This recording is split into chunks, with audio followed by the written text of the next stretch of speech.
ക്കുള്ള മറുപടി ഞങ്ങളല്ലല്ലോ പറഞ്ഞത്. ബഹുമാനപ്പെട്ട കേരള ഹൈക്കോടതിയുടെ ദേവസ്വം ബെഞ്ചാണ് മറുപടി പറഞ്ഞത്. അപ്പോൾ ദേവസ്വം ബെഞ്ച് മറുപടി പറഞ്ഞതോടുകൂടി അവരുടെ എല്ലാ ആരോപണങ്ങളും തകർന്ന് തരിപ്പണമായിരിക്കുകയാണ്. പാറപ്പുറത്തൊരു ചില്ലുപാത്രം വീണ് ഉടയുന്നത് പോലെ ഉടഞ്ഞു കഴിഞ്ഞിരിക്കുകയാണ്. എന്നിട്ടും അതേ പറയാനുള്ളൂ എന്ന് പറഞ്ഞാൽ ഈ സർക്കാരിനെതിരെ ഒന്നും അവർക്ക് മറ്റൊന്നും പറയാനില്ല എന്നതും സമ്മതിക്കുന്നത് കൂടിയാണ്.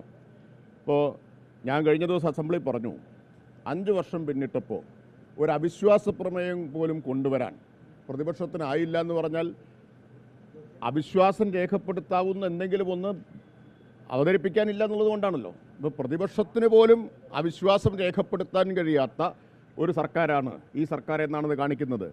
ജനങ്ങളുടെ വിശ്വാസം അത്രയും ഞങ്ങൾ ആർജിച്ചു എന്നതുകൊണ്ടാണല്ലോ ഒരു അവിശ്വാസ പ്രമേയം പേരിനെങ്കിലും കൊണ്ടുവരാൻ അവർക്ക് കഴിയാതിരുന്നത്. ഏത് നിയമസഭയിലാണ് വിശ്വാസ പ്രമേയം ഇല്ലാതിരുന്നിട്ടുള്ളത്? അപ്പോൾ ശബരിമല സംബന്ധിച്ചുയർത്തിയ എല്ലാ ആരോപണങ്ങൾക്കും ദേവസ്വം ബെഞ്ച് മറുപടി പറഞ്ഞു. മാധ്യമങ്ങൾ ചിലരത് മുക്കിയിട്ടുണ്ട്.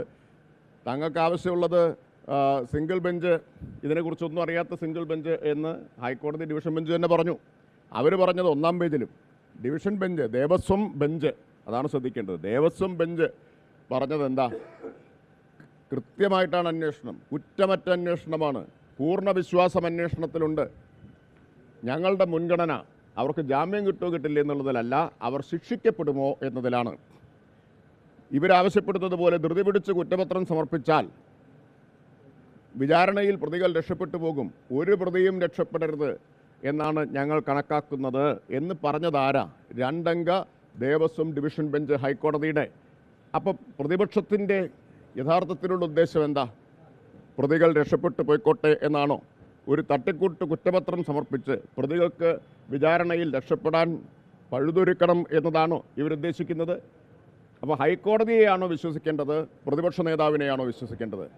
ഹൈക്കോടതിയെയാണോ വിശ്വസിക്കേണ്ടത്? രാഷ്ട്രീയ ലക്ഷ്യത്തോടു കൂടി ഗീബൽസ് വിലയ്ക്ക് വാങ്ങിയ മാധ്യമങ്ങളെ